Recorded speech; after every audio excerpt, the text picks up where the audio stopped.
Bueno, boas tardes a todas e a todos. Temos o aforo completo, creo que xa podemos ir comenzando, ainda que faltan, me parece que 2 minutos, non? Para a hora.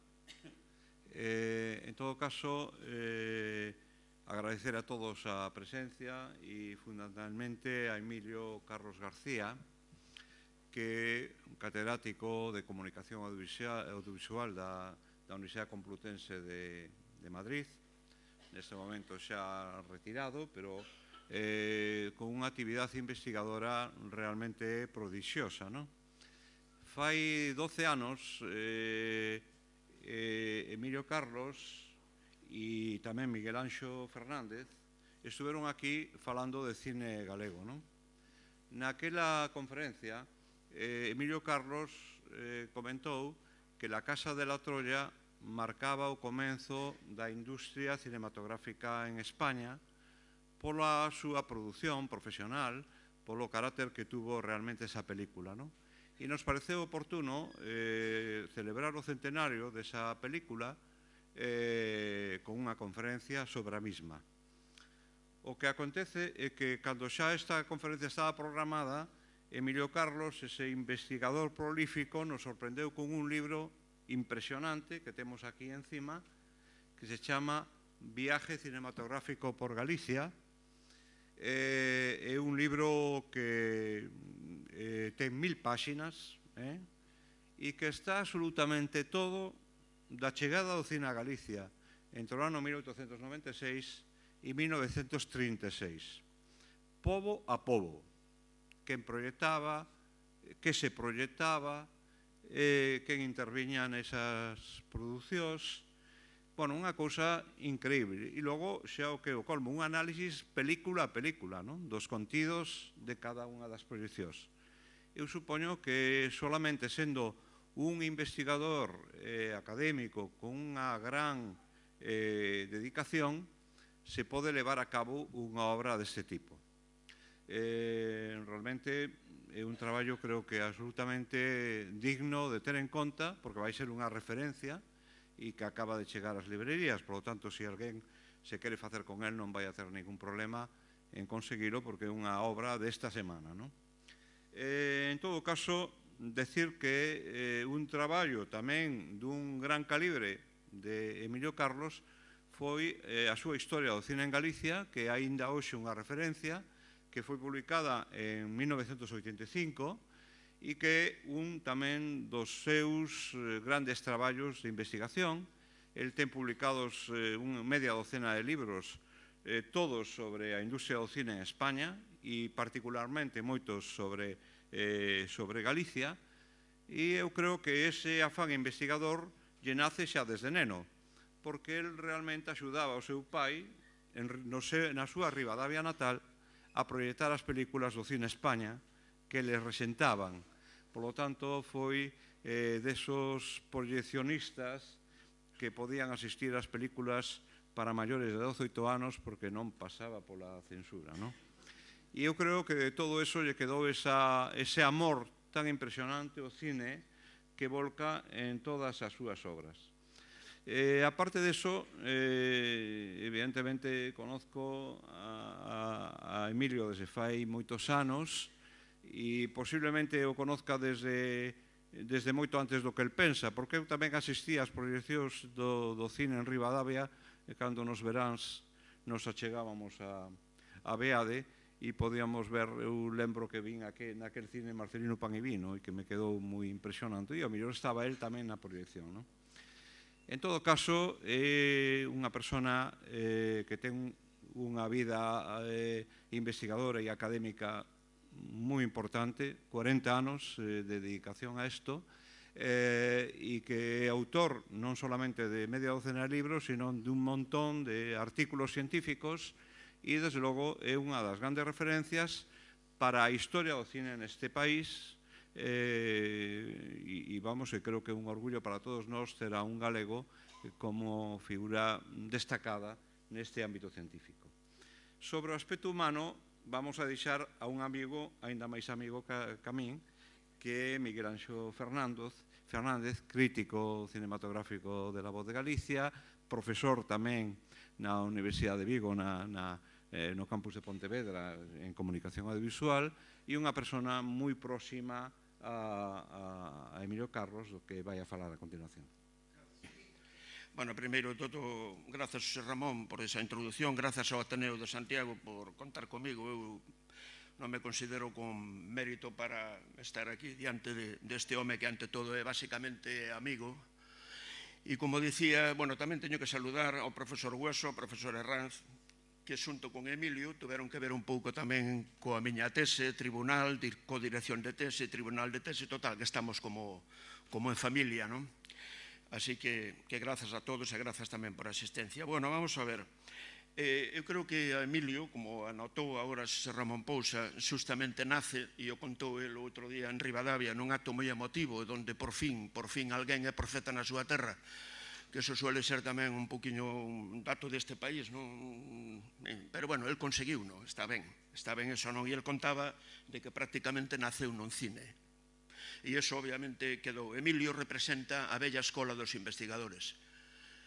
A vella escola dos investigadores é para min aqueles que van ás fontes primarias. Primeiro, as fontes orais, chegou a falar con moita da xente que ten que ver co cinema en Galicia, que foi a súa primeira especialidade, logo tamén cine español, obviamente. Pero no cinema Galicia, non? Cine en Galicia, hai que dicir que el foi autor desa obra seminal, A historia do cine en Galicia, publicada en 1985 pola Voz de Galicia, e que foi o libro do que de alguna maneira tiramos todos, non? Turramos todos. Logo sería o profesor Hueso no departamento en Xeografía e Historia o que tamén se aturrou para investigar sobre cine en Galicia, non?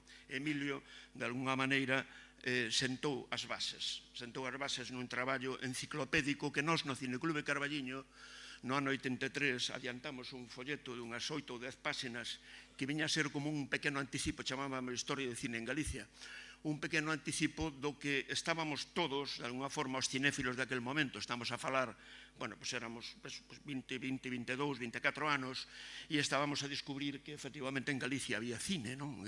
O contou Emilio outro día que esta visión tan centralista que temos, non? De pensar que todo xira alrededor de Madrid, alrededor de Barcelona, e decías, e Valencia, non?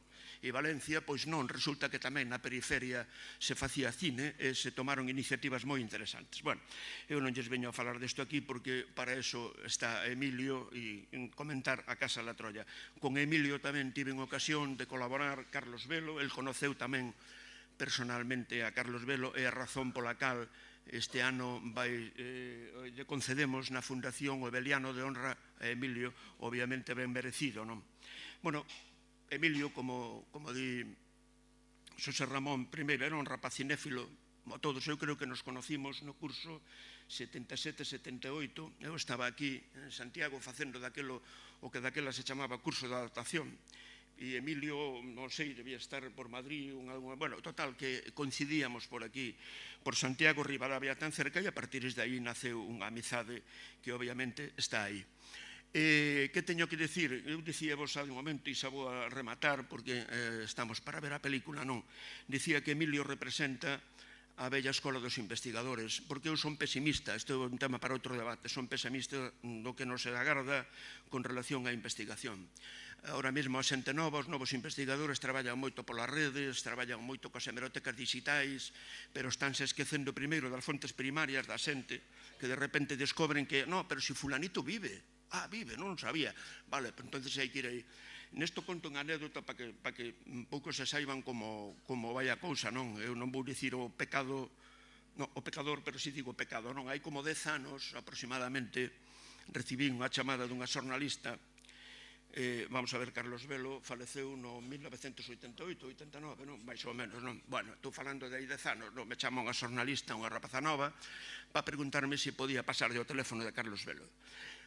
Bueno, claro, aquí nunha cousa desas da charrisa, non? Que vas a facer, non? E dice, pero co fácil que é, co doado que é entrar, vale, e asegurarse xa e conocer un... Bueno, pois isto, que non deixa de ser unha anécdota, multipliquen isto por todo o que vai a pasar no futuro con relación á investigación de cine, cando non se van as fontes, ou como dicía Emilio outro día, que está farto de traballar e de profundar nos arquivos da Filmoteca Española, que aínda hai moito material por catalogar, o sea, o que haberá aí. Non me imagino eu a ninguna xente nova seducíndolle a idea de irse á Filmoteca Española a traballar nas fontes, en este caso primarias, papéis, claro, hemerografía, documentos, etc. Así que isto é o triste o que nos espera. Por iso o libro, evidentemente, é unha compilación, é un traballo riguroso que ele afronta, pero, bueno, creo que hoxe non toca falar do libro, pero que ele afronta desde ópticas diferentes, moi interesantes. Entonces, nada máis, grazas outra vez por contar comigo e nada, moitas grazas. Vale.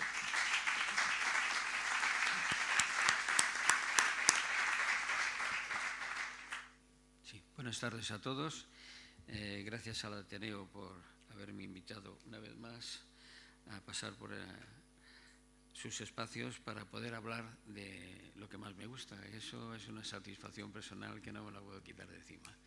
Entonces, tenemos que plantear una cuestión. No vamos a ver la película ya la conocemos, la hemos visto prácticamente todos los que estamos aquí, muchas veces algunos, otros menos, etcétera, pero una vez siempre se ha visto esta película.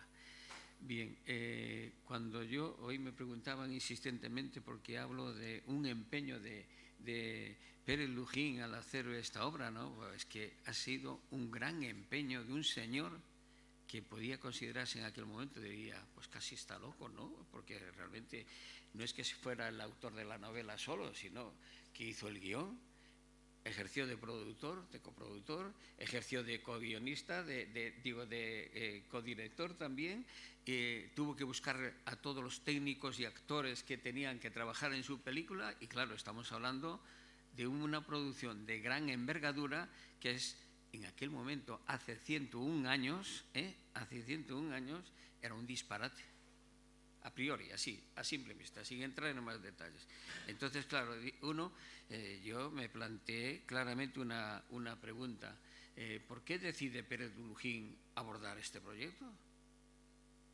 ¿Porque quería hacer la versión cinematográfica solamente de su novela? ¿O por qué?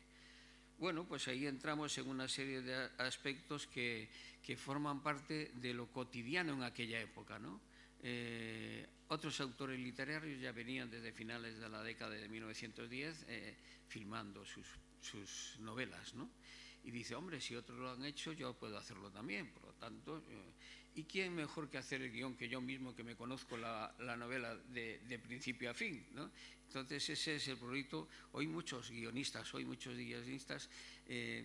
prefieren adaptar, pero no dirigir. O sea, no hacen, soy director, guionista y me meto en otras cosas, ¿no? Prefieren separar un poco las partes, ¿no? Y en este momento, pues claro, dice Pérez Lujín, pues voy a abordar también la película. ¿Tengo experiencia? ¿No tengo experiencia a la hora de afrontar un proyecto cinematográfico? Pues sí, como quiero recordarles que Pérez Lujín se había encargado de una serie de producciones sobre la guerra de África producidas por Isaac Fraga, aquí desde Santiago, desde aquí.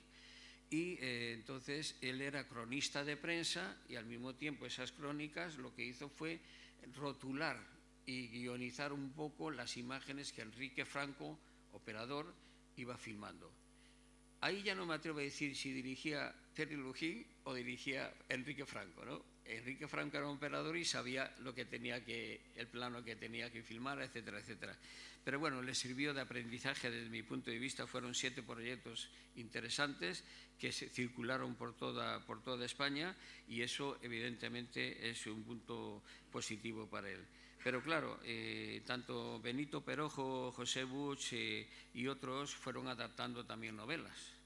Y entonces en esta década de los 20, que es una década explosiva de producción desde Madrid, porque ya se había trasladado la parte importante de producción de Barcelona a Madrid, el cine español sufre una crisis. La primera crisis viene porque a finales de los años 10, de la década de los 10, las productoras empiezan a producir zarzuelas en el cine mudo, estamos en el cine mudo, zarzuelas. Y claro, aquí se produjo Marusa, por ejemplo. Una tras otra, el público al final pues se cansó, ¿no? Entonces las productoras buscan una nueva vía, la literaria, la adaptación literaria, ¿no? La adaptación cinematográfica de la novela. Y claro, aquí está el problema, que la Casa de la Troya se convierte en un referente que al final genera otra crisis en el cine español, porque todo el mundo dijo, anda, Pérez Lujín ha adaptado su obra y se ha convertido, ya lo iremos viendo, ¿no? Ya anticipo, se ha convertido en un gran éxito, sorprendente en España y en el extranjero, vamos a adaptar. Entonces empezaron a adaptar muchas novelas y al final muchas productoras quebraron, porque la adaptación no es adaptar por adaptar, hay que hacer una película que sea más o menos consistente, que llegue al público y demás, porque el público es que al final el que tiene la palabra. O sea, las películas funcionan si nosotros vamos a la sala porque tenemos un determinado interés por ver una determinada historia, tema que se plantee. Y claro, fue bueno para el cine español porque dio un impulso al cine español, pero también fue malo porque generó una corriente que supuso que muchas de las empresas que en aquel momento estaban funcionando, pues dejaran de trabajar. En este sentido,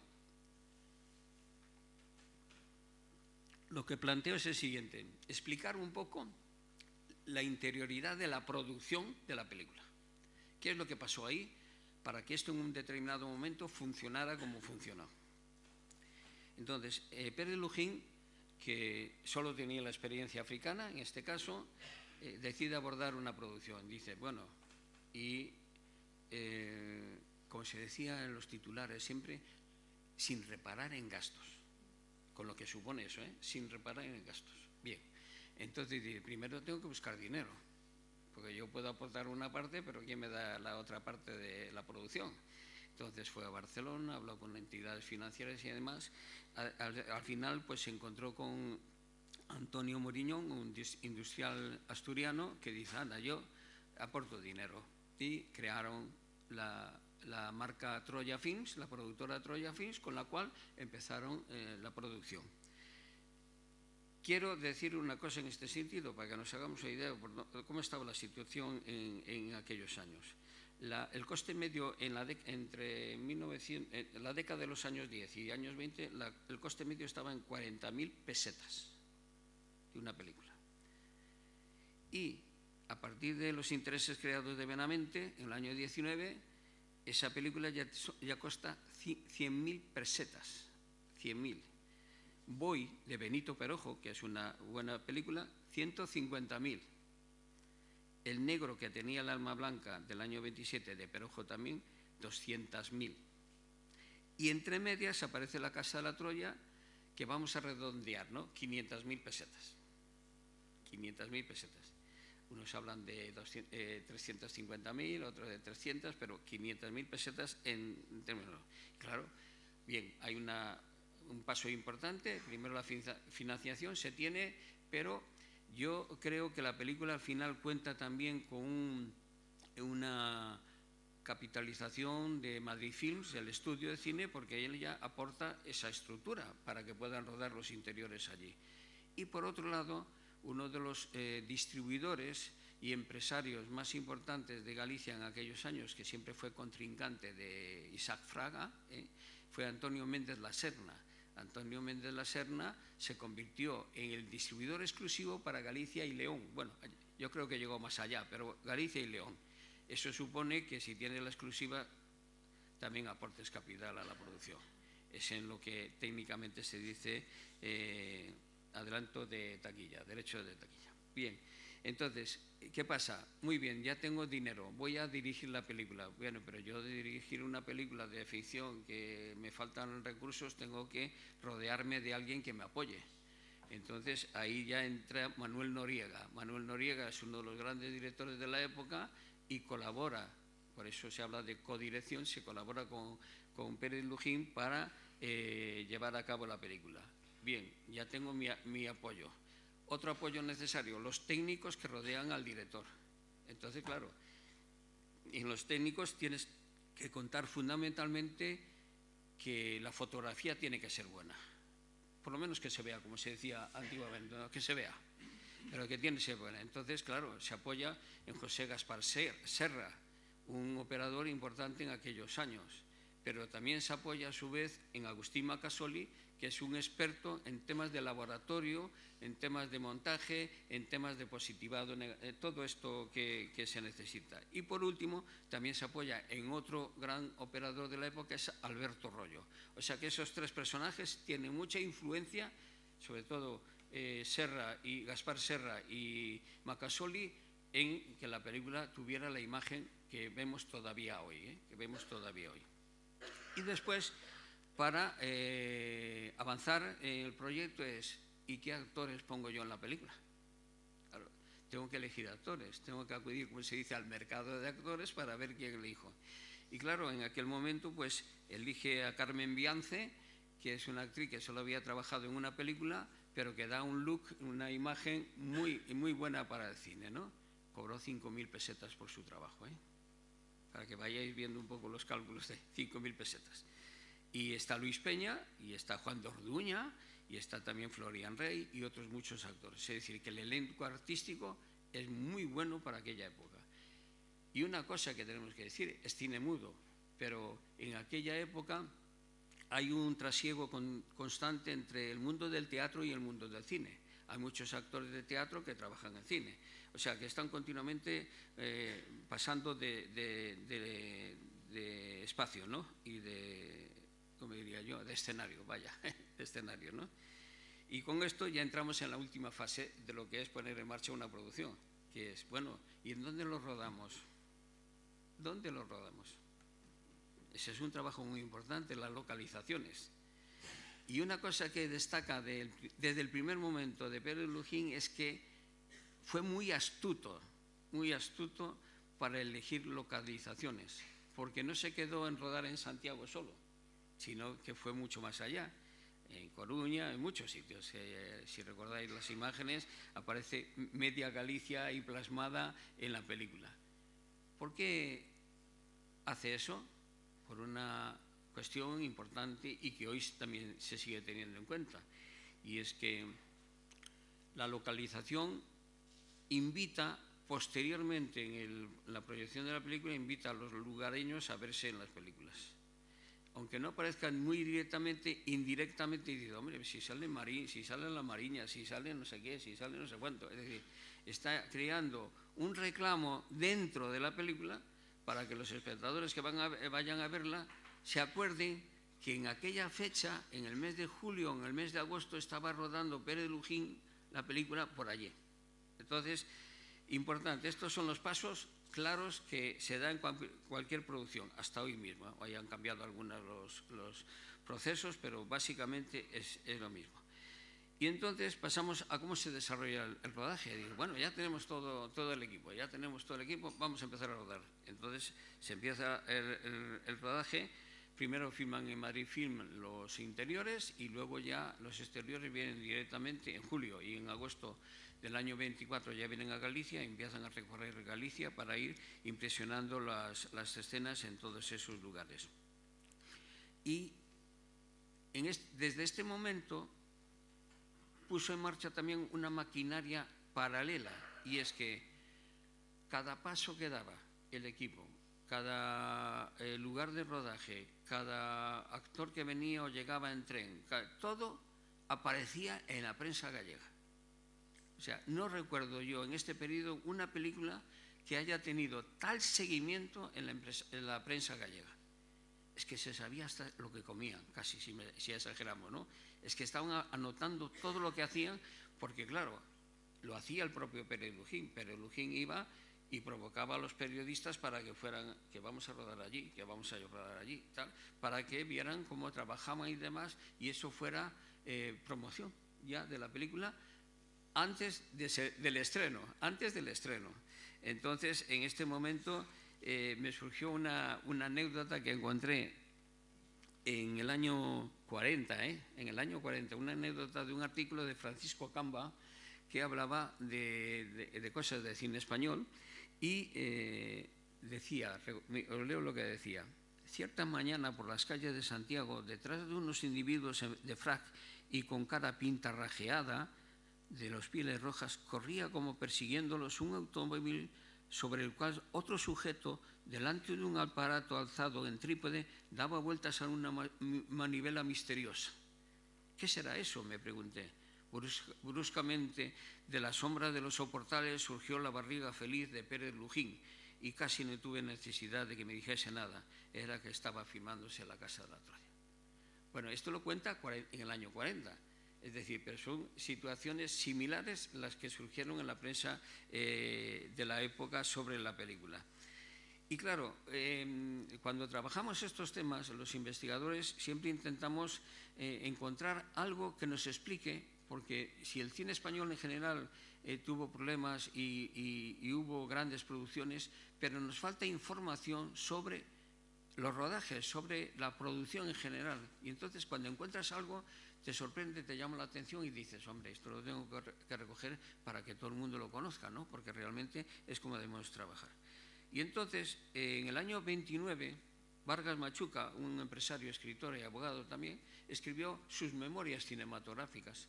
Aparecen sueltos en el periódico y dices, bueno, pues a ver qué cuenta este hombre.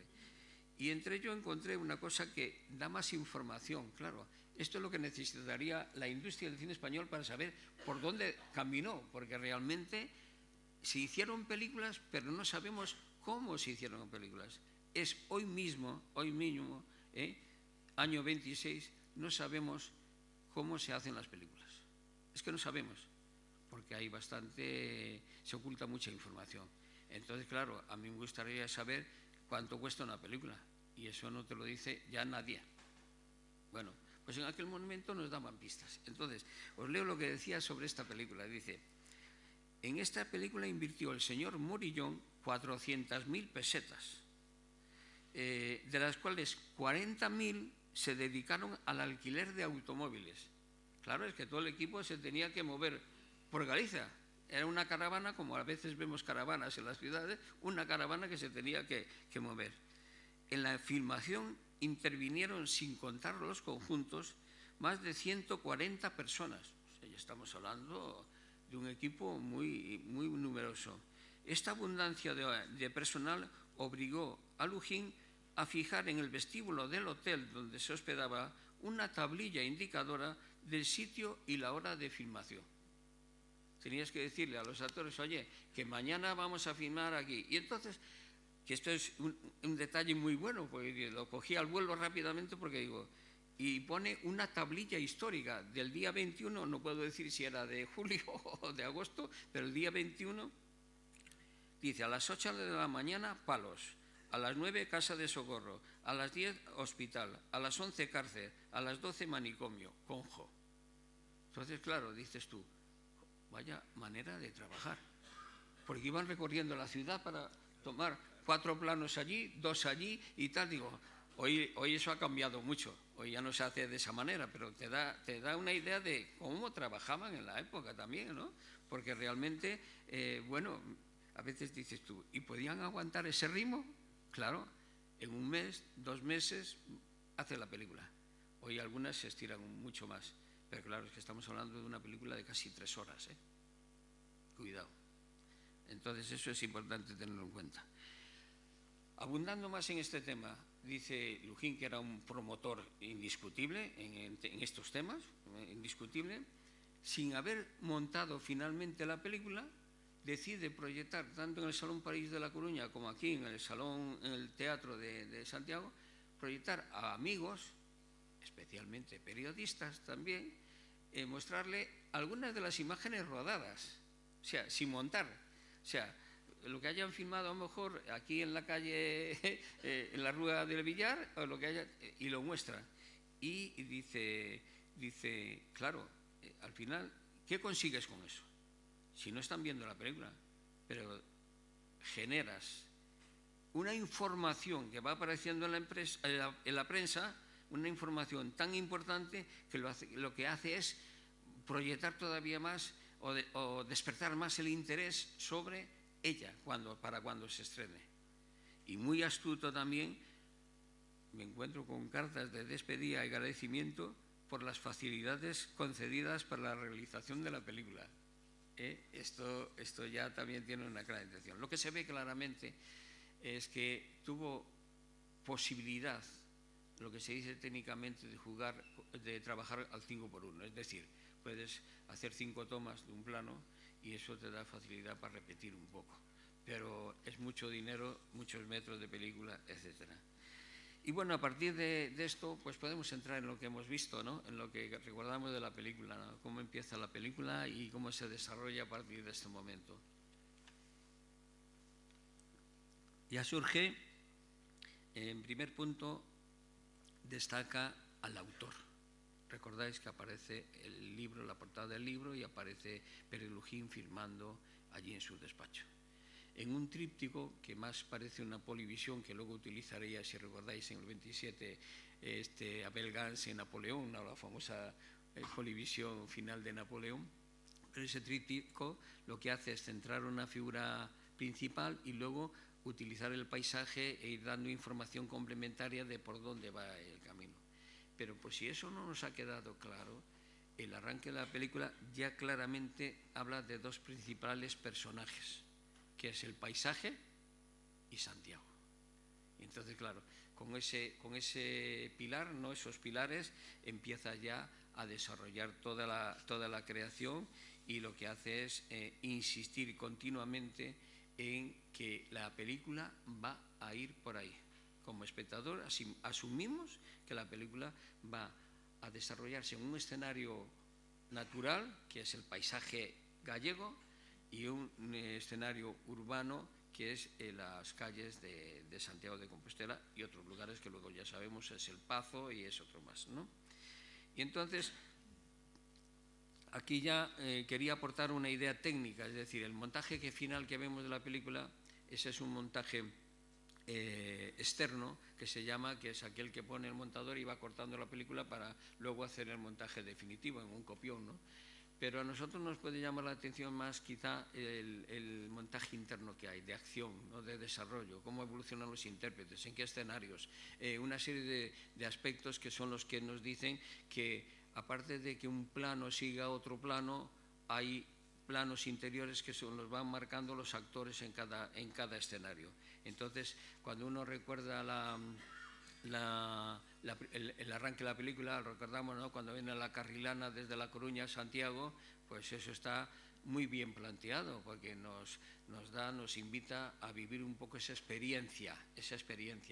Y cuando paran en Mesón do Vento, lo que hacen es pues intentar planificar todos los jaleos que montan allí los estudiantes da FAME, como decía, ¿no? Para intentar virlarle a la posadera todo lo que tenían por allí. Es decir, que utiliza muy bien, de una manera muy ágil, muy fluida, todos estos recursos técnicos creativos, que luego los va a replicar. Es decir, cuando llega por primera vez Gerardo a la universidad, primero es distante, porque claro, entra en un lugar que ya no le gusta, pero bueno, y luego entabla amistad, ¿no? Y va entablando amistad con los otros colegas hasta termina, como sabéis, el recorrido en la Herradura, para darnos el plano de siempre de la ciudad de Santiago. Ese plano se clona continuamente en todos los lugares, en todas las películas que hemos... y así pasa con todo, porque la Casa de la Troya, realmente Puente Pedriña, en las calles, todo lo que está, el baile, por ejemplo, que desarrolla, están bien planificados porque son muy funcionales, no marca a lo mejor ciertas intenciones, pero en un momento determinado, si hace falta un primer plano o es un texto que complementa al primer plano, como en Puente Pedriña, si recordáis, que él mira a ella, se miran con desprecio, con distancia, diciendo, pero ¿qué quiere esta? ¿Qué quiere el otro? Mira, que no, se dicen todo tipo de exclamaciones, y al final termina como termina, ¿no? Que esa es un poco la tensión dramática de la película. Pero como digo, está muy bien planteado. Otra cuestión del montaje interno tiene que ver con aspectos idiomáticos y literarios, ¿no? Porque si recordáis, siempre está hablando en gallego y en castellano, está hablando impresionando textos sobre imágenes que pueden ser más cercanas, ¿no? Es decir, una muchacha que baja con su vaca por la corredoira le permite plantear un texto que complementa esa imagen. Yo creo que eso podemos discutirlo o no discutirlo, que introduzca textos en gallego y demás. No digo discutir el texto, sino discutir la forma de introducir esos textos dentro de la narración, pero funciona. En aquel momento funcionan y muy adecuadamente. Entonces, eso también lo debemos destacar. Y por último, yo creo que el montaje principal, por eso yo siempre hablo de Santiago de Compostela como el gran decorado cinematográfico, el gran estudio cinematográfico. O sea, aquí puedes hacer una película en cualquier lengua, así de claro. Y entonces él, Pérez Lujín, lo asume y lo utiliza para desarrollar ampliamente y de una manera muy gráfica lo que es cada rincón de Santiago. Entonces, ese álbum turístico permite enfatizar sobre lo que supone hoy, o de lo que se habla hoy, que es el turismo inducido, ¿no? Es decir, toda película sirve de propaganda turística de un lugar, de un entorno, etcétera, etcétera. Pues yo creo que La Casa de la Troya fue quizá la película más importante en este momento para ofrecernos la imagen más clara y determinante de invitación a visitar Santiago como referencia, pero Galicia como entorno y como lugares, ¿no? Entonces, y esto lo vemos, es decir, Pérez Lujín lo documenta continuamente, no quiere en absoluto perder ningún detalle, está continuamente marcando lugares, está continuamente trazando un itinerario documental que al final es una guía turística de Galicia, que eso es importante destacarlo, ¿no? Y bueno, aparte de esto, ya podemos decir que, yo puedo decir que o lo digo, mejor dicho, que es la producción más creativa, más importante de la época, que también, aun siendo muda, sabe hábilmente introducir elementos visuales, que puede ser desde una campana de una iglesia, fijaros, hasta los coros cantigas y agarimos que aparecen ahí en la película, la romería, el baile, etcétera, etcétera. Es decir, están continuamente, hasta si recordáis que eso es cuando Pitouto se examina cantando un pasaje de una zarzuela, ¿no? Como si fuera una zarzuela, ¿no? Bueno, pues todos esos elementos son fundamentales para entender que, aunque se trata de una película muda, tiene muchos elementos sonoros para comprenderla mucho mejor. Es, por lo tanto, una gran tarjeta turística. Y a partir de cerrar el ciclo, terminar la producción, dices, bueno, ¿y qué pasa a partir de ahora? ¿Cómo lanzo la película? Bien, tengo ingredientes, ¿no? Tengo ingredientes que ya los hemos visto y los ha desarrollado en la planificación. ¿Cómo lanzo la película? Pérez Lujín jugaba con un punto a su favor, es decir, desde que en el año 15 se publica su novela, que se convirtió en un gran éxito, pues bueno, ya le arropó mucho en su trabajo. Pero luego Manuel Linares Rivas la adapta al teatro. Y esto es importante también tenerlo en cuenta, porque en el año 19, cuando se escenifican la primera adaptación teatral, hay una gran respuesta de público. Por lo tanto, eso es un aliciente más para que, y una idea que a lo mejor Pérez Lujín le supuso la adaptación, le animó la adaptación cinematográfica. En el año 19, el éxito de la versión teatral se prolongará en el tiempo. Es tal el interés que ha despertado en la sociedad española y en América, que se extiende hasta el momento mismo del estreno de la película. O sea, durante el año 25, desde enero del 25 hasta febrero o junio del 26, se están viendo en España y en el extranjero la adaptación, la versión teatral y la película. Eso es importante también tenerlo en cuenta. Y además también vivió una situación un poco extraña cuando José Signo ponía en duda la paternidad de la novela, pero bueno, sabemos que eso superó unas fases judiciales que al final terminó dándole la razón al propio escritor. Otro detalle como el anterior que hablaba de Francisco Camba es saber ¿cómo se planteaban la promoción de la película? Se plantearon, y hay un texto que habla muy bien de que estaba muy organizada la promoción. Es un texto que apareció en el Diario de Pontevedra en el año 25. Y os digo porque aparecen informaciones curiosas, porque al final dices, hombre, cuando hablamos de un gran empeño en una película de alta producción, de alto coste, supone que tú habías pensado ya también en esto.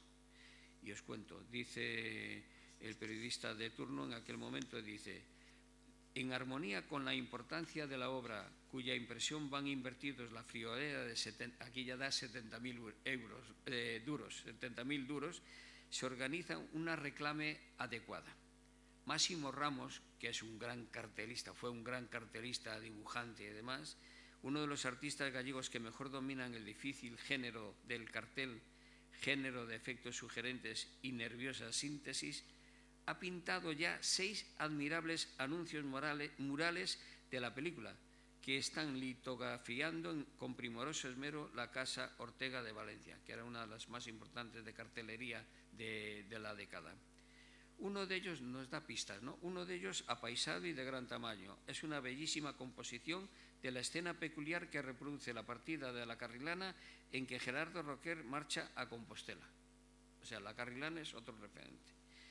Otro, un verdadero cuadro, representa a la feliz pareja de Gerardo y Carmiña, a la que sirve de fondo una poética puesta de sol en la ría de Marí.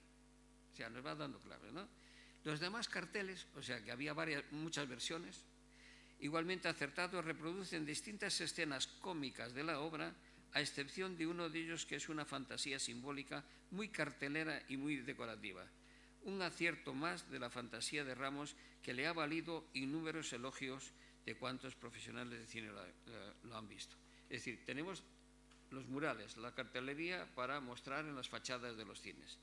Pero hay algo más, porque el cine se promociona con carteles, con fotografías de cartelera, con programas de mano, como hablábamos, y con muchas cosas. Entonces dice, el mismo pintor gallego se ha encargado de trazar una larga serie de dibujos al carbón que servirán de fondo a los títulos de los cuadros y escenas tomados por Lujín con mucho humor y acierto.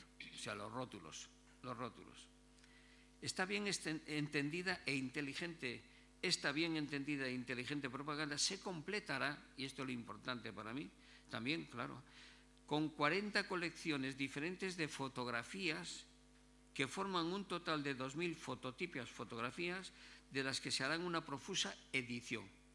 Una reclame, en fin, como hasta ahora no se ha hecho en España en película alguna, incluyendo las más sensacionales traídas del extranjero, las que corresponden a la magnitud de la empresa que lleva a cabo, y a los esfuerzos y sacrificios hechos y a los copiosos desembolsos realizados. O sea, todo exhibidor disponía de cartel, disponía de fotos de cartelera y de otros complementos añadidos. Esto es un dineral, porque estamos hablando de esto, pero también hay que tirar copias de la película para exhibirlas por todas las salas de España, y en algunos lugares habla solo de 12 copias. Yo creo que eso es imposible, viendo la relación de estrenos en España. O sea, con 12 copias no haces ese estreno por toda España, entonces necesitas más copias, y eso es también inversión, ¿no? Entonces, el estreno pues ya es tremendo. La película, como sabéis, está estructurada en 2 jornadas de 6 capítulos cada uno. Claro, esto supone una duración tremenda, por eso hablamos de que dura 2 horas y media, 2 horas, casi 3 horas, en fin, es muy larga la película. ¿Qué pasa? Que, claro, inicialmente algunos empresarios, los de las grandes salas en las grandes ciudades, estrenan la película en sesión única, es decir, toda la película. Pero claro, en aquel momento, hoy hay otro tipo de sesiones, secciones le llamaban en aquella época. Antes era 5, 7 y 10 de la noche, los pases. Una película de 3 horas desmonta un pase. Entonces, claro, el empresario que dice, me cuesta mucho contratar esta película para X días, etcétera, etcétera, tengo que sacarle más dinero. Entonces comenzaron ya a exhibirla en una jornada 3 días seguidos y la segunda jornada los otros 3 días seguidos. Con lo cual, ¿qué suponía? Que las entradas de coste medio estaban en 1,40 pesetas hasta 4 pesetas de aquella, le sacaban el doble rendimiento. Es decir, porque pagaban por una primera jornada y por una segunda jornada. Pero la gente lo hizo. Y hay datos que constatan que también la gente la vio varias veces. O sea, que hay referencias por ahí. Con lo cual, la película fue todo un éxito. Recordemos que la media de metros de la película en aquella época está en 2.000 metros. Estamos hablando de 4.500 metros. Eso desmonta cualquier programación que tú quieras hacer en tu sala, ¿no? Realmente. Pero bueno, Antonio Méndez la Serna, que ganó Fraga, como dije antes, la distribución exclusiva para Galicia, comienza a moverla de una manera muy interesante y a partir del estreno del 28 de enero en el Teatro La Zarzuela de Madrid y luego en Barcelona ya empieza a circular por las salas. El primer lugar de Galicia en donde se estrena de momento, porque yo digo de momento porque a lo mejor mañana aparece un dato que dice que fue uno anterior, pero de momento es el 13 de febrero en el Cine Royalty de aquí, de Santiago de Compostela, del año 25. Y después ya va al Teatro Linares Rivera Coruña y luego ya va por Vigo, Ferrol, Lugo, Tribes, Mondoñedo, Puentes de Sures y empieza a circular por toda Galicia, ¿no? Hay una cosa que tenemos siempre problemas para recopilar la información, tú lo sabes bien. Es decir, no todos la prensa, las revistas van por otro camino, pero no toda la prensa diaria recoge con detalle el momento de exhibición de una película. Entonces unos te dicen pasado mañana, anteayer, o sea, que te vuelven un poco loco porque dices, no, pero ¿por qué no dices hoy se estrena la película en tal sitio, punto? Y entonces sabes que se estrena en Santiago en tal cine, punto. No, entonces hay que andar y dando. Y luego no le daban importancia a esto, no le daban importancia, le daban más importancia a decir mañana se estrena, le daba más importancia a referenciar un título, pero sin decir cuándo se ha estrenado. Y entonces, claro, ahí perdemos mucha información. Pero bueno, con la ayuda de colegas que están trabajando con dificultad en el ámbito local, se va completando la información. Os diré que en febrero aquí, en enero se estrena en Madrid, en febrero aquí en Santiago y en abril se estrena en Nueva York. O sea, la película tuvo un gran éxito en Nueva York, pero llenó varias veces el Carnegie Hall, ¿no? En Nueva York, que tiene un aforo tremendo, que son casi 5.000 butacas, o sea, y lo llenó. Y luego ya recorrió los países hispanoamericanos. Una película que, por cierto, también, aparte que os dije que el coste medio estaba entre 1,50 y 4, hubo reventas en muchas ciudades y llegaron a pagar 8 pesetas por ver la película. O sea, ¿esta es una anécdota? Pues es una anécdota, pero nos habla también que en aquel momento todo el mundo aprovechaba la situación para, bien el exhibidor fragmentando la película, bien el reventa para sacarle un poquito más de rendimiento a su esfuerzo económico, ¿no? Es decir, que yo creo que esto es para que veamos hasta qué punto una película puede significar mucho más que el hecho de proyectarla en una sala. Es a lo que voy, ¿no? Realmente. Entonces, la popularidad de La Casa de la Troya tiene que ver con el interés despertado en Galicia en aquella época.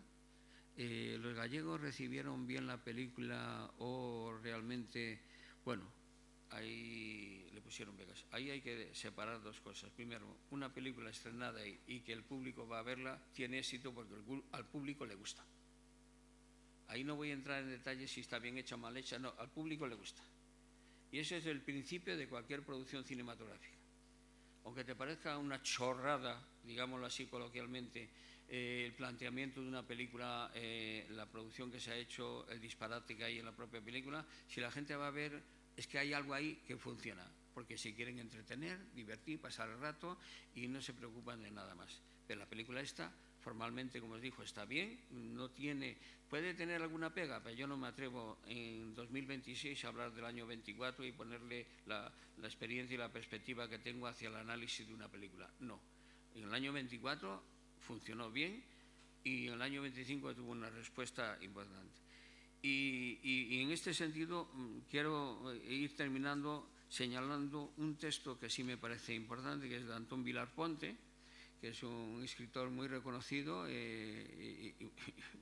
por muchas cosas en Galicia, y que habla precisamente de la Casa de la Troya en un artículo en donde lo tituló Las marusas y las carmiñas que nos tocan en suerte.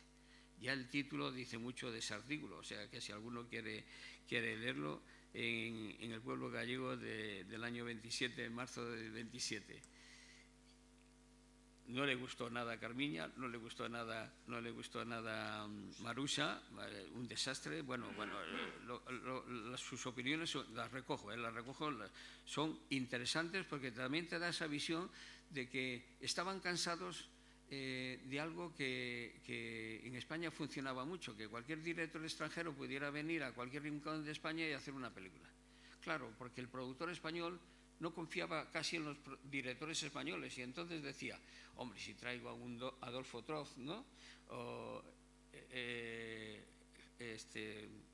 Lupo, etcétera, Rino Lupo, etcétera, la prestancia de un director italiano, alemán, francés, puede decir, oye, esta película está dirigida por un extranjero, ¿no?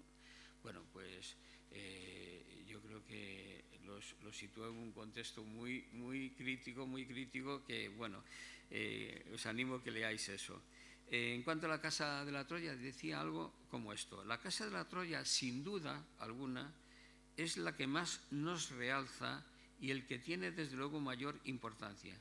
Sin embargo, aún hay en él varios detalles, le llamaremos detalles a sabienda de que merecían otro nombre, que no honran mucho a Galicia. Por ejemplo, la tortura de unos cuantos mozos aldeanos del Castiñeiriño someten a aquel pobre estudiante loco, cuyo nombre no recordamos, y el hecho de que el protagonista, el más fino, arrogante y generoso alumno de la Universidad Compostelana, sea no contemporáneo nuestro, sino hijo de Castilla, madrileño puro y neto. Entonces, ¿no merece esto un subrayamiento que ya antes de ahora hemos hecho alguna vez? Pero la Casa de la Troya, aparte de lo insinuado, ofrece a los extraños a Galicia ancho campo para que admiren muchas cosas de la misma dignas de admiración y determinadas virtudes propias de sus mujeres y sus hombres. Es decir, una de cal y otra de arena. Pero bueno, fue su comentario más templado sobre las producciones madrileñas que venían a realizarse aquí en Madrid. Bueno, no contento con esto, y termino, no contento con esto, la Casa de la Troya, sabéis que inmediatamente se puso a rodar El Currito de la Cruz, que era su otra gran novela, ¿no? Y la finalizó, la estrenó, pero se vio su salud, en fin, afectada por todo este esfuerzo y al final, en septiembre del año 26, pues fallece Pérez Lujín. En general, la Casa de la Troya es un hito en el cine español. La Casa de la Troya es una referencia para muchas cosas positivas, mucho más positivas que negativas, y desde luego sin esta película el cine español a lo mejor hubiese quedado un poco más dormido de lo que despertó en aquel momento. Y nada más, pues muchas gracias.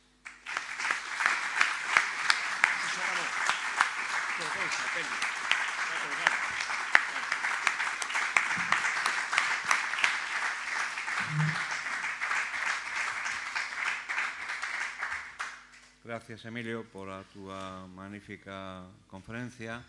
Un aviso para todos que lle interese. A película pódese ver en YouTube, magníficamente restaurada e sin problema ningún.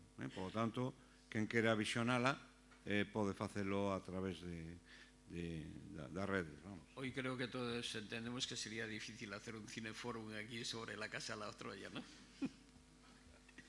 Y iniciamos un coloquio. Si alguien quiere preguntar algo, opinar algo, decir algo.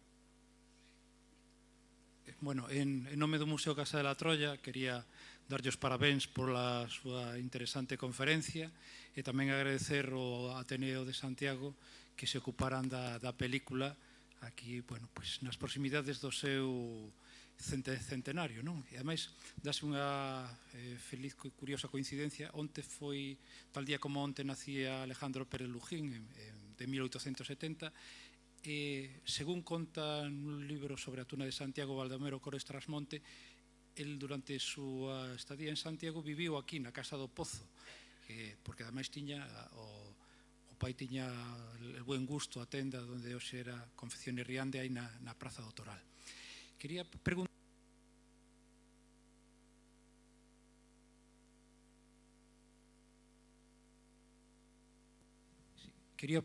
comentarlle, bueno, o ano pasado, para celebrar este centenario, se fixeron varios pases da película en Vigo, en Madrid, en Santiago, con un acompañamento musical. En aquel momento era habitual ou era excepcional que levaran as películas acompañamento musical? E no caso, si se pode atopar algunha referencia de que tipo de música o acompañaba. Gracias. Las películas mudas siempre se acompañaron. Fijaros, hablábamos de zarzuelas antes, ¿no? ¿Cómo se puede entender producir una zarzuela en un periodo como este? Entonces, ¿qué pasaba? Que las zarzuelas, pero claro, pensar en una gran sala en ciudad, en capital, y una sala en Rivadavia, por ejemplo, ¿no? O sea, no tiene nada que ver. Porque las grandes capitales podían disponer de un grupo de músicos, y esos grupos de músicos podían interpretar una partitura que se pudiera haber hecho, compuesto para la ocasión. Muchas veces lo que hacían era interpretar sobre, por ejemplo, en el momento que Carmiña toca el piano, ¿no? Y que aparece allí ¿cómo era? Una noite no aire do Tigo e tal, pues bueno, pues eso, coges, le das un acompañamiento y eso completa la proyección de la película. Eso es difícil, es decir, que yo te pueda decir, ¿hay una partitura? Pues no. Partitura escrita es profesor por la película, no, porque esta película no requiere una partitura, esta película requiere acompañamiento musical y Safraga, que tenía aquí grupos de orquestas importantes en sus salas cinematográficas, seguro que apostó porque en la proyección fuera muy enriquecida con todo el acompañamiento musical que proporcionara el grupo que tenía en sus salas. Eso sí, una partitura para esta película no. Y otra cosa, las zarzuelas que se proyectaban no solo es que repitieran la partitura, ¿no?, del compositor, sino que a veces se interrumpía la proyección y salía un grupo a cantar la parte musical de ese momento de la zarzuela. O sea, se utilizaban una serie de recursos porque era todo enriquecer la proyección, poder cobrar en vez de 1,50 2 pesetas, por ejemplo, ¿no? Y cosas así. Es decir, eso es lo que pasó en ese periodo, porque es evidente que una película que tuviera una partitura musical, si llegara a tenerla, solo se podía pasar completa en muy pocas salas. En Rivadavia, por ejemplo, era difícil. A lo mejor si iba allí un pianista o algo, pero es decir, las salas de pequeñas ciudades, poblaciones, etcétera, era imposible porque eso, mantener una orquesta en una sala cuesta mucho dinero. Por eso cuando finalizó el mudo y llegó el sonoro, los primeros que protestaron, ¿quiénes fueron? Los grupos musicales que había en las salas de cine, porque se quedaban sin trabajo. Y esa es la cuestión. Pero entender, sin trabajo todos aquellos grupos musicales que en las grandes salas, en las grandes salas, como mucho, algunos podían llegar a un pianista allí en directo. Bueno, moitas gracias pola conferencia. Eu quixera únicamente plantexar dúas cuestións que me parecen relevantes. O cine era unha nova industria, non?, que chamaba a atención. Entón, mentras pola outra banda, supoño eu que a crítica técnica do cine, do propio cine, estaba pouco desenvolvida. Podes diferenciar as partes respecto á película o que significaba, de alguma maneira, o atractivo por un novo instrumento de entretenimiento e de diversión que supuso o cine, dos propios criterios técnicos respecto á calidade da película, etcétera, etcétera. Gracias. El cine, desde que nace, es un recurso más de entretenimiento, una oferta más de entretenimiento para la población. Comparte con el circo, con el teatro, con las variedades, con todo eso, un hueco que durante una etapa fue un número más de la programación, porque entre orquesta y orquesta parecía una película, si ves la USS, se ve en los programas de la época, y luego poco a poco, en cuanto las películas dejaron de ser cortas en duración y ya pasaron a tener una mayor extensión, ya necesitaban más tiempo de programa, ¿no? Con lo cual el cine se fue abriendo camino por esa vía, y porque las historias que se contaban dejaban de ser una vista de la calle Villar, por ejemplo, y pasaban a ser unas películas que tenían un pequeño argumento, no era total. Y la industria va creciendo indudablemente, pero la industria también tiene que afrontar unos grandes retos que se imponen desde el momento que la película va creciendo. Entonces, la crítica, o sea, no hay una crítica cinematográfica en este periodo, no hay crítica. Hay algunos autores en las capitales, Madrid, Barcelona, Valencia, en Coruña, Santiago y Vigo, crítica no he localizado. Lo que hay siempre es información cinematográfica. Mañana se estrena esta película en la sala tal, una gran película, y lo que hacen muchas veces es recuperar un texto de la prensa madrileña o de otro lugar y trasladarlo a su propio periódico. Ellos no hacen crítica, hacen información cinematográfica. Y luego hay otra cosa, que esto ha pasado a lo largo del siglo XX, todo el siglo XX hasta prácticamente ahora. Muchas veces hablaban de una película porque en la columna de al lado había una publicidad de la película, o en la página siguiente. O sea, por lo tanto, la opinión que podamos pensar, el valor de esa opinión, pues es relativa. Es una información de esa película, nada más. Pero este condicionante lo ha tenido la prensa en España hasta hoy, porque las películas, las revistas de cine, de crítica de cine, etcétera, subsistieron gracias a que la página de publicidad estaba al lado. Esto lo he dicho ya millones de veces en muchos encuentros cinematográficos y con mis colegas críticos. Yo también hice un poco de crítica, no me interesó especialmente porque mi opinión es mía, es decir, yo puedo exponerla, pero tú puedes pensar otra cosa distinta, el otro, y así. Entonces, una orientación cinematográfica coherente, lo más objetiva posible, en donde hay virtudes en realización, ¿no? En planificación, en guión, en todo eso, lo reflejas en un texto. Pero no lo reflejes porque al lado esté una publicidad, refléjalo porque estás convencido de lo que estás escribiendo. Entonces, en general, durante todo este periodo mudo hay más información cinematográfica que crítica cinematográfica. Y si alguno quería avalar su opinión, colocaba o extraía de un periódico de categoría, entre comillas, de prestigio, una crítica que había aparecido en el diario tal o en la revista cual. Ante todo, muchas gracias por la magnífica y brillante lección. Yo quería destacar en tu conferencia un aspecto que me ha parecido el más sugestivo y es el acierto empresarial de Pérez Lujín, que se adelanta a tendencias mucho más explotadas posteriormente. Hoy en día, cuando un productor lleva a la pantalla una novela, generalmente suele reconocer que una de las razones por las que produce una película basada en una novela de éxito es porque ya está avanzada una buena parte de la publicidad.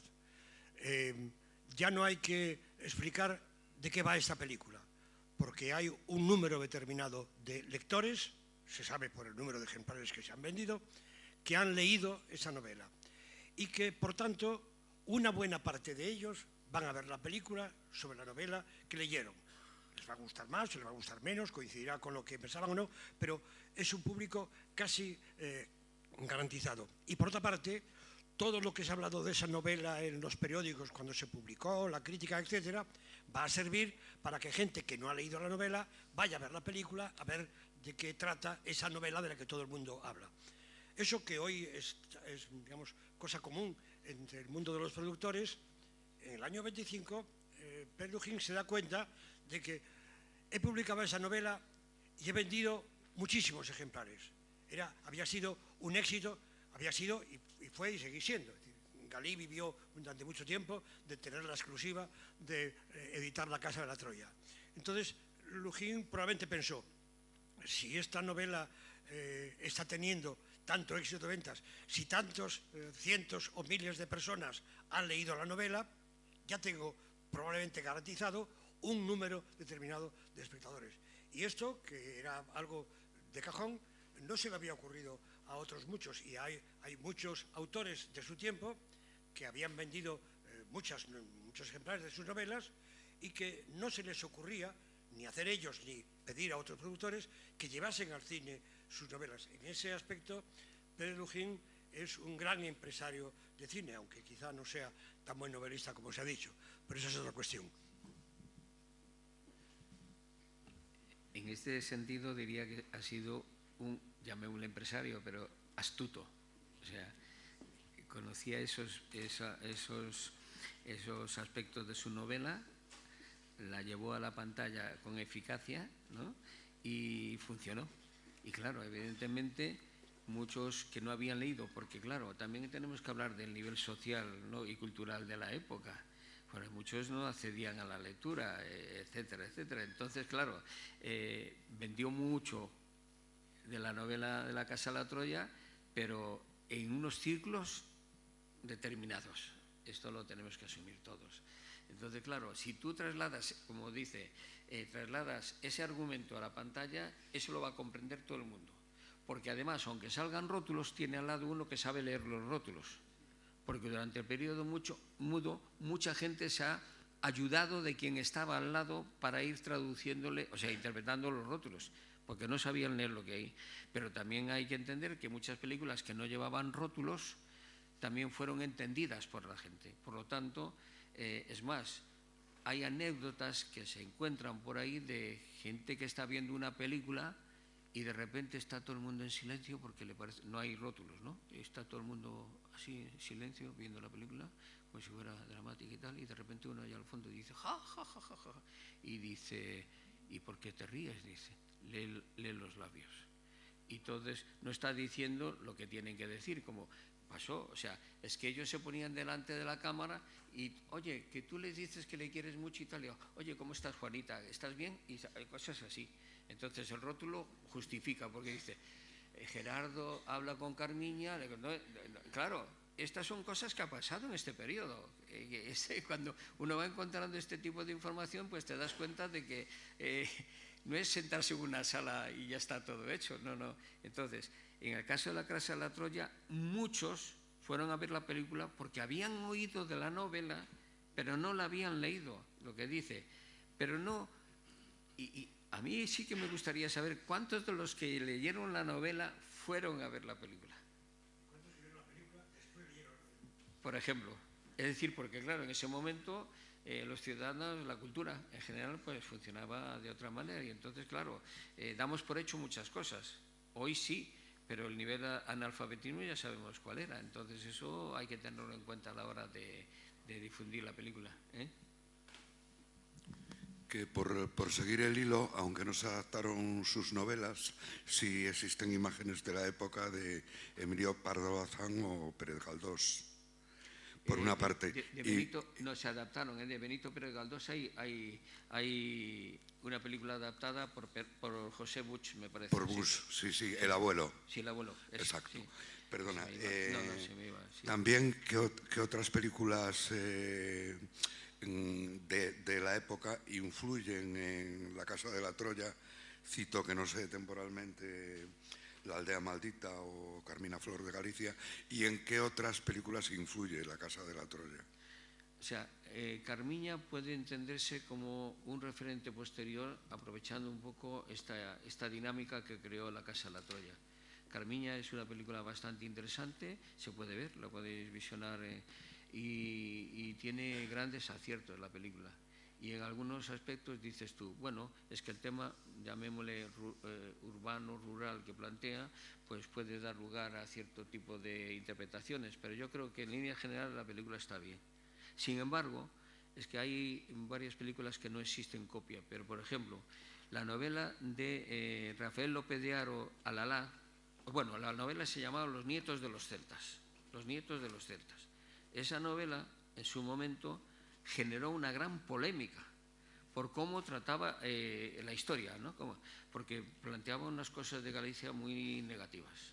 Entonces, aunque él estuvo aquí de notario y hizo mucha vida por Galicia, que había sido, por ejemplo, había sido el guionista de la película Misledia de José Cil, del año 16. Pues López de Haro, claro, fijaros hasta qué punto, cuando salió la novela ya creó polémica, y cuando iba a rodar la película, Alala, con el título Alana, le quitó en principio Los nietos de los celtas, para que la gente no identificara la película y tal. Y él mismo, sabiendo el conflicto que podía plantear la película, dijo, no se parece en nada a la novela. Pero además lo reafirmó en muchas ocasiones. Claro, ese era un argumento para, oye, que estoy haciendo esta inversión, voy a hacer esta película y quiero que tenga resultado. Cuando se estrena la película, le cayeron los 40 días de lluvia que hemos tenido aquí en Galicia, en Madrid y demás. O sea, le cayeron. ¿Y qué pasó?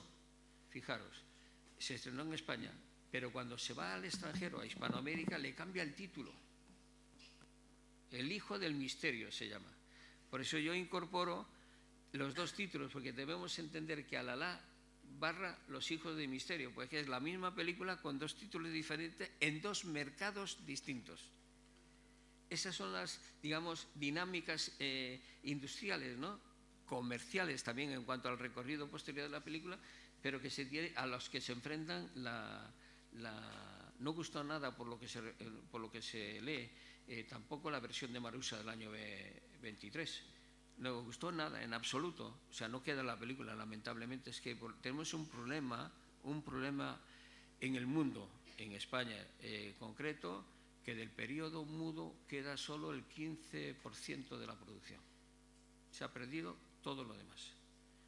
Estamos trabajando en archivos y entonces encontramos a veces una lata que guardan unos fragmentos, empiezan a verlo en Moviola y descubren algo de otra película. O sea, estamos así. O sea, lamentablemente en España del 30 al 50 conservamos en torno al 40%, me parece, solo. Se ha perdido mucho más, porque hubo varios incendios en laboratorios, porque hubo una serie de situaciones que provocaron esta pérdida.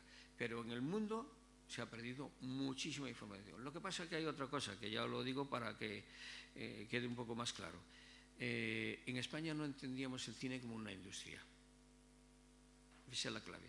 Porque yo ahora veo películas francesas de 1903 impecables, alemanas, italianas, sin embargo españolas, pues no. Era una industria que sabía que invertía, pero no para ese momento, sino para un recorrido posterior. Y entonces, claro, se ha conservado mucho más material porque el productor sabía lo que se arriesgaba. Y aquí parece que hacíamos una película también para agotar el periodo del ciclo comercial que pudiera tener y pasamos página. Hay que preservarlo. Ahora se está conservando mucho material desde los años 40 prácticamente, y hay algunas mudas, en las mudas, digamos, del periodo mudo las conservan las filmotecas que hay, ¿no? Gallega, española, catalana, etc. Las sonoras, desde el año 40 para acá, hay un productor, como sabéis, que gracias a él, y hay que darle las gracias, se están conservando muchísimas películas españolas, que es Enrique Cerezo, Flis Solé. Ese es importante, hay que reconocérselo, porque si no llega a ser por él, os digo de verdad que muchas latas hubiesen ido a contenedores. Y bueno, hoy podemos ver una película desde el 40 para acá y en muy buen estado. Por lo tanto, esto hay que reconocerlo también. Antes no se tenía esa cultura empresarial. La industria iba solventándose a pasos. Como dije antes, hubo muchas empresas productoras que adaptaron novelas y se fueron y cerraron. Porque claro, la planificación, no puedes hacer planificación para una película. La gran empresa de estos años fue Atlántida, en Madrid, y hizo una planificación importante durante un periodo y aún así tuvo que cerrar. Por lo tanto, era lo que teníamos a nuestro lado, lo que teníamos a nuestro alrededor, y por ahí iban los tiros, no podíamos hacer nada. Entonces, en este sentido, es lo que pasó y las referencias que tenemos hasta ahora.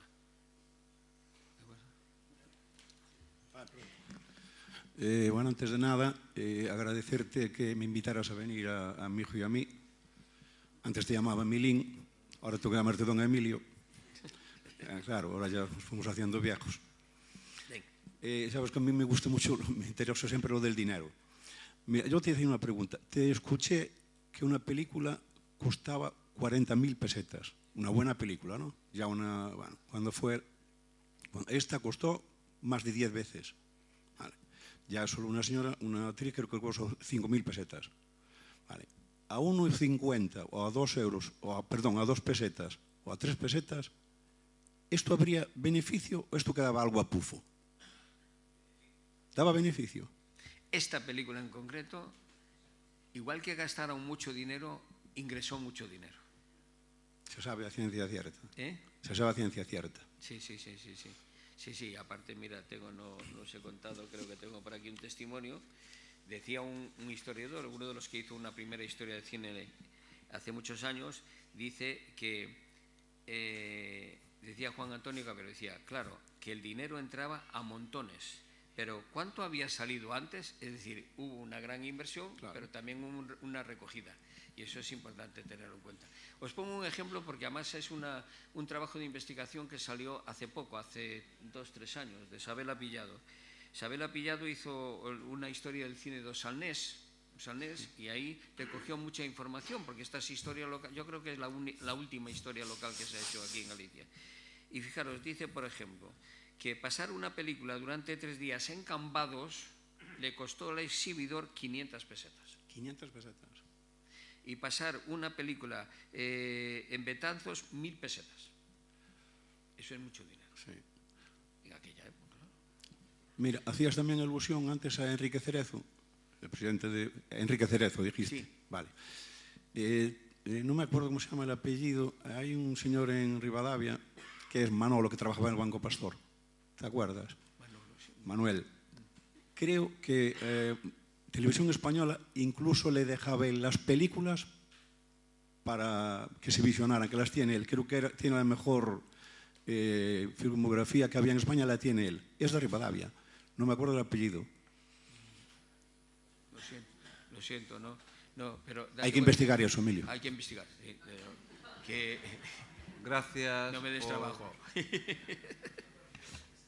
Gracias a todos por la asistencia, especialmente a Emilio Carros por la súa intervención. Vamos a darlle o regalo habitual en nome do Ateneo para que teña un recordo do seu paso por aquí.